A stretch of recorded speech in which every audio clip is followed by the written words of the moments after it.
Hi, I'm Brian Ives from Beasley Media Group, and I'm the host of How I Wrote That Song. This series is a group effort between us, BMI, and HD Radio, and we're powered by Blue Yeti mics. These mics use the Blue Voice solution, which includes DTS audio enhancements to achieve broadcast quality vocal effects. Today, we're talking to singer-songwriter Chris Lane. You know his songs Big Big Plans, Fill Them Boots, That's What Mamas Are For, and his latest, which is about his newborn son. Congratulations, Chris. Ain't Even Met You Yet. You know, not everyone you hear on the radio writes their own songs, and that's okay. But Chris is a songwriter and a singer. Thanks for joining us, Chris. Thanks so much for having me. Again, congratulations on being a new dad, Chris.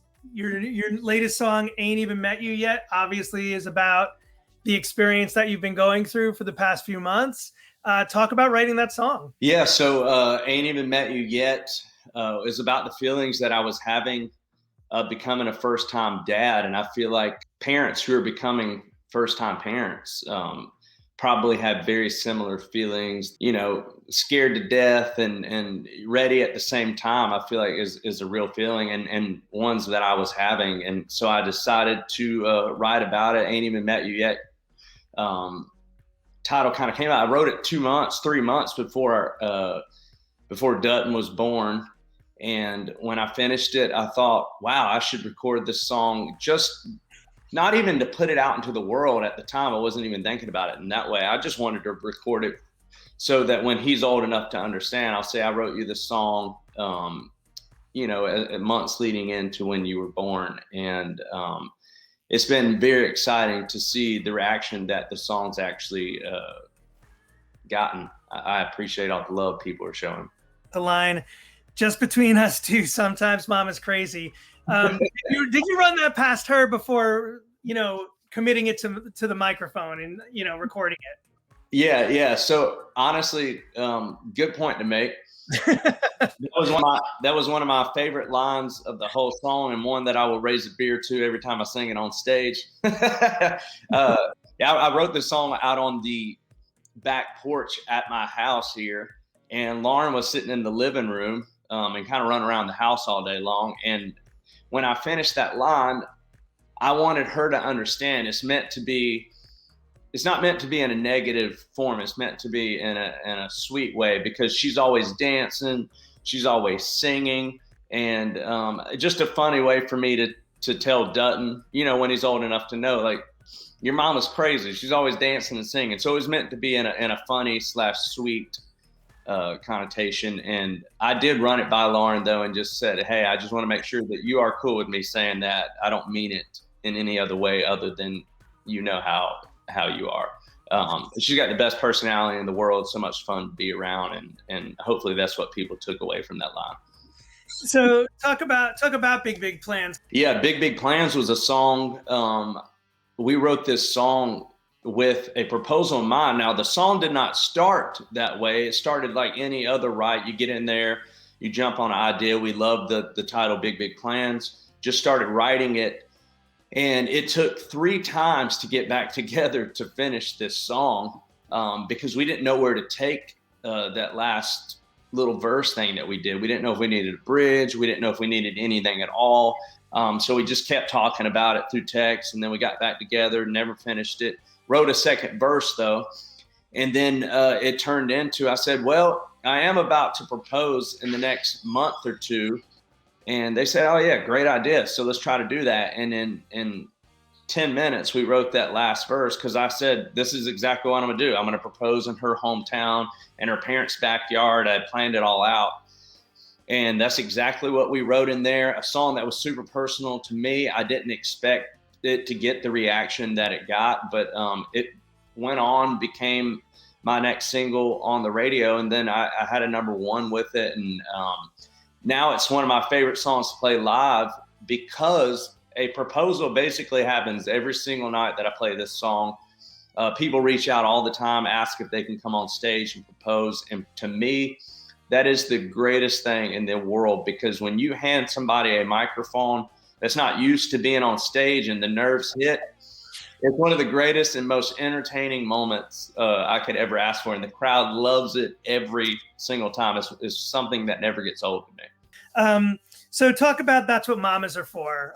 Another song that, I know you wrote about your mom, but I imagine it has extra resonance for you at this particular time in your life. Yeah, absolutely. So this was a song that I wrote out on the road. There's been 2 weekends where I've had riders out on the road in my career, just because I finally moved to a second bus, all that kind of stuff. And now I'm able to start having riders out whenever it is we get back to playing. But I had out a buddy of mine, Will Bundy, and Ernest was out on the road with me at the time. And we sat down to write this song, or a song. It wasn't even this song. We didn't get anything during that day. And that night, I played a show there in my hometown, and my parents showed up to the show. And I had this tequila bottle on stage. And after the show, my parents got on the bus, and my mom was like, I can't believe you would do that on stage. That did not look nice, all that kind of stuff, being a mom. And I said, I knew you were going to say something about that. And my mom was like, well, that's what mamas are for. And it just dawned on me in that moment. I was like, oh my gosh, that sounds like a good song title. Did you actually sneak off in her Accord? Yeah. Now, I'll say this. It was actually a red minivan. But Accord was the only thing that kind of rhymed in the moment. But yeah, there was a night I specifically remember, and when she heard this song, she asked, is this the story you're talking about? And I said, yep, that's the exact story. My brother and I snuck out with a friend of ours. His name was Jared. He was a high school buddy. And we were supposed to be at his house. Long story short, my parents found out we weren't. And I got in a lot of trouble. I was actually at a haunted house, to be honest with you. So I wasn't doing anything wrong, but I was in a lot of trouble when I got home. Anyway, I think it's cool to change the details for the sake of a rhyme. One might say, never let the truth get in the way of a good story. That's right. Talk about Filled in Boots. Is that your story as well? Yeah, Filled in Boots. Again, a song title that I'd had in my phone for quite some time. I had a couple other writers out on the road, which I feel like I've gotten a lot done on the road. I've had 2 weekends and I've gotten 2 songs out of it, which has been great.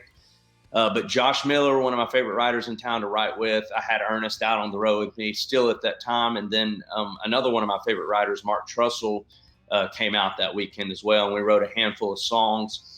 Filled in Boots, we started super late at night one night, kind of just freestyling around. Everybody agreed that we loved the title.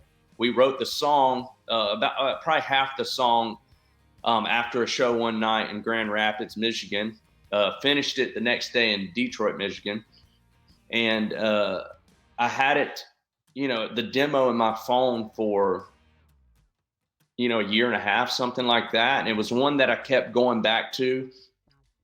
And one that never got old to me. So I eventually said, you know what, I should record this song. Everybody at the label agreed upon that. And, the songs that I had written under Chris Lane Band at the time, they were the first songs that I ever sat down to write in my entire life. So I didn't really know what I was doing.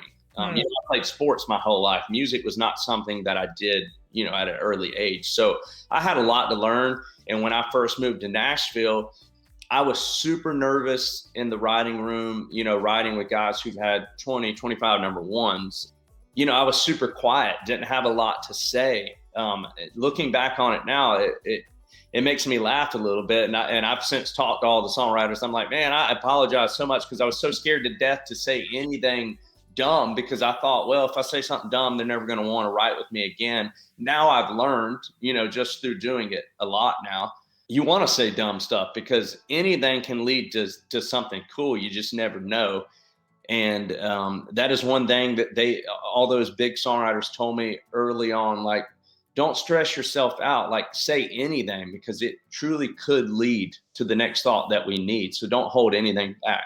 What does the next year look like for you? It's going to be a little sporadic shows, but then I'll really kick it back up in September and with Kane Brown. And then after that tour ends, I'm going to go out on my own headlining tour and just kind of hit the ground running. My goal is to get a handful of songs out before, I jump out on my headlining tour. So I'm just going to be riding a whole lot and taking care of this baby and jumping out on the road and starting to knock some of these shows out and get back into that. I'm a little nervous though, because I haven't sang in quite some time other than just sitting around the house. It's a lot different running around on stage singing than it is sitting on your couch doing it. Thank you so much for taking the time and speaking with us. We'll catch everybody else next time on How I Wrote That Song.